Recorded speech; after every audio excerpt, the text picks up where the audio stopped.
Green tech in general, and just to establish my bona fides here, I've got a solar system on my house. I believe in the climate change data. I'm not a skeptic on that. I'm a skeptic on the technologies that we seem to have all latched onto to fix it. So whether you're looking at wind or solar, whether you're looking at EVs or e-trucks, the materials that you need, you're talking in excess of an order of magnitude more in order to build the stuff compared to conventional tech. So for example, your conventional car has about 2 pounds of copper and maybe 5 or 6 pounds of nickel. Your average electric car needs, 130 of each. It needs all kinds of materials that we don't normally put into vehicles, and they have a global supply chain and global sourcing, most of which are in very uncomfortable places. So, 60% of the cobalt comes from one place, and the second biggest source just went offline in Russia.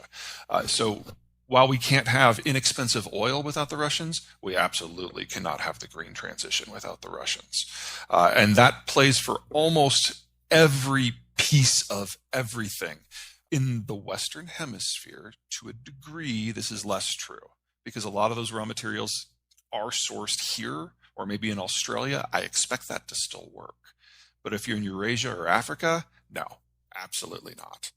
Having a house with solar and a battery system, that might work for about a tenth, maybe a tenth of the US population. We're the first world country with the best solar profile.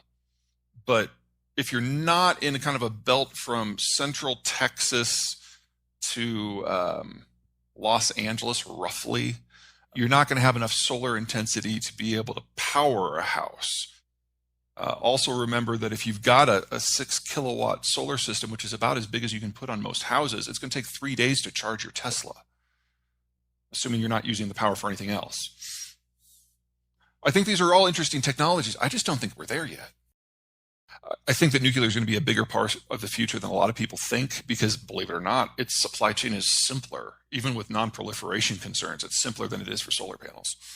With today's technology, we're talking Australia, the United States, Mexico, Britain, Denmark, assuming they can get their head out of their asses, Argentina, and Chile. Those are the only countries in the world that have a good enough green tech, solar, and wind profile to theoretically get more than half of their electricity from a really robust build out, I'm not counting the cheating that places like Denmark are currently doing, where they have a lot of wind towers, but they still source the majority of their power from the European grid. I'm talking about if you're doing a standalone national system, those are the only ones. It doesn't mean that it can't help at the margins for other places, but our energy intensity and the energy density problems of solar and wind just haven't been surmounted yet in other locations where it's less favorable. Net zero with today's technology, until we have figured out a low-cost mass storage electricity system. And that means storing electricity not for 4 hours, but for 4 months, so you can make it through the winter. Until we have that technology, net zero is really dumb from an environmental point of view. Forget from an economic point of view. It's suicidal from an economic point of view. But from an environmental point of view, there isn't enough lithium on the planet to make that work. Now, in the UK, you do have advantages over almost everyone else in your hemisphere because the UK has some of the best wind resources of the world. And if you put a wind turbine high enough, you can tap stronger currents that are more reliable that can actually generate baseload. We're seeing that in the North Sea. In the United States, we're seeing that in Texas, and we're seeing that in Iowa. It's not foolproof, but wow, is it better than what we had 5 or 10 years ago. So I don't mean to suggest you can't green your system. I'm just saying that getting to zero today is not possible. And if you try, and if you do it by decommissioning more reliable energy producing systems, which almost by default means nuclear or fossil fuel, you are going to have high prices and rolling brown and blackouts. We are seeing that across Central Europe right now. The technology just isn't there. So it's real. That doesn't mean you should give up. People have bought the ideology, unfortunately, without looking under the hood. We're just not there yet. And Europe is now giving us an excellent example of 40 years of policy of what exactly not to do. Net zero in its current form with today's technology is economically and ecologically suicidal. We've got the Ukraine war then. The Russians have recently shut off Nord Stream, and we know that all the pipelines that are crossing Ukraine to Europe are going to get blown up one way or another this calendar year. So you can count on roughly 4 to 6 million barrels a day of crude and roughly 9 to 12 BCF. So what's that? 90 to 120 billion cubic meters of natural gas a year going offline before the end of the year. And that will obviously sucker punch everyone in Europe repeatedly. Again, UK has a little different system. You're further from the Russians. You hardly use any of their stuff. You have the option of taking stuff from the North Sea first. You have closer access to LNG from the United States. So you're going to be able to watch Europe. And when you're not giggling, because that would be rude, you're hopefully going to learn a few things on what not to do as you're adjusting your own energy plans. But all of that is going to be inflationary no matter who you are. We're losing potash fertilizer that used to come from Russia and Belarus. We're losing phosphate fertilizer, which used to come from China. And we are losing nitrogen fertilizer, which is made from natural gas globally. So we know food prices have to go up. Again, I don't see the UK starving, but that contributes to inflation. But what's really going on, in my opinion, is a labor story. In the UK, in the US, our largest generation has been our baby boomers. They're all retiring right now. And the kids who are 0 to 20 who are now moving into the workforce, they are the smallest generation that either of our countries has ever seen. In the United States, that is already an annual shortage of 400,000 workers.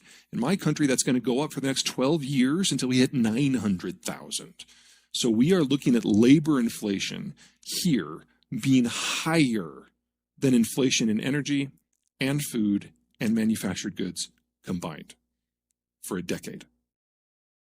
The German system has 4 pillars of support, and without all 4, it doesn't work. Number 1, inexpensive energy supplies from Russia.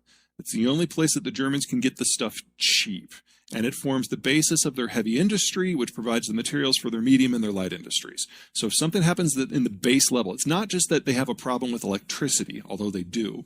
It's that they no longer have the materials that's necessary to make plastics or to forge steel or to do anything downstream of that. The Nord Stream pipeline went offline yesterday. There's a concern, a very real concern, that it's never going to come back on. What's going on right now is that the Russians are trying to blackmail the Germans into backing out of NATO. It's that simple. Because without German assistance, there are no logistical means of getting equipment from the rest of NATO into Ukraine. End of story. So the Germans are being forced to decide between being industrialized and neutral or unindustrialized and Western. Not a fun conversation to have. The Germans are the fastest aging society in Europe. They're in the top 5 globally. Germany is not a country where you can have an open, honest, national conversation about population policy. And it shows. And so they now have more people in their 60s than their 50s, than their 40s, than their 30s, than their 20s.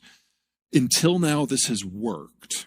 Because when you have a lot of people in your 40s, 50s, and early 60s without kids, they can work long, they can work hard, they can get better educated. They're the most productive workers on the planet. But that group that is in the 60s is now flipping into retirement this decade, and that changes things overnight, going from an advanced worker base with lots of experience to a retired worker base where the experience is irrelevant. That happens this decade. That was always going to happen this decade. This was always going to be the last decade of the German manufacturing model. Third, it's not just about the Germans. A successful manufacturing system requires different stages of production with different workforces, with different skill sets at different costs. The Americans do this with Mexico. The Germans do this with Poland and the Czech Republic and Romania and Ukraine. And it's now over. And then finally, you need globalization. Because when you have an advanced population that's top-heavy, you don't have enough people to consume. You have to export the stuff. And the Americans have lost interest. So it's not just Nord Stream. That's just the proximate cause of the day. All 4 of these pillars were already breaking. The demographic ones were definitely going to break completely this decade. With the Americans, it all depends upon our mood. And then, of course, the Russians are just forcing things into the light right now. So the German manufacturing model cannot survive the 2020s. The Russians get to decide whether it survives 2022. They didn't move away from coal. They're using more coal than they've ever used, and that was before the war. They now get their single largest fuel source is lignite. Their number 2 source is coal. Their big mistake was shutting down nuclear if your goal is to be carbon neutral. And I'm not saying that the Germans are stupid. They live in a very difficult neighborhood, and anything you can do in that neighborhood to make one neighbor hate you less is generally a good thing. And whenever the Germans and the Russians hate each other, things get very real very fast. So I understand why they did it. But I would hold out Germany as the shining example of how green tech doesn't work in most places, because they've built out 100, and I think they're up to 155% in terms of generating capacity, 155% of their peak demand in generating capacity from wind and solar, but only generates about 7% of their actual electricity because Germany is neither sunny nor windy.